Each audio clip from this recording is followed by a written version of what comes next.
Hello everybody, again welcome back to our channel and thank you so much for the support you have given us so far. And today we have brought you a video regarding how to change your Instagram page name. But before that, would like to request again to like and subscribe our channel and to click the little bell icon so you can get updates for our future uploads. Yeah, so just let's get started. So just go to your Instagram and then click the little profile icon below your page and then just click the option called edit profile, and now you have your name, username, your information.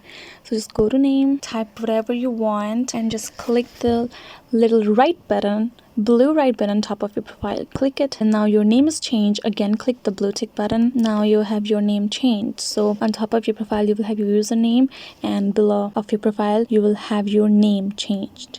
So I hope this video has helped you so far, and please do leave comments down below regarding the topics that you would like to have videos. And yeah, thank you so much for your support. We'll see you in another of our videos.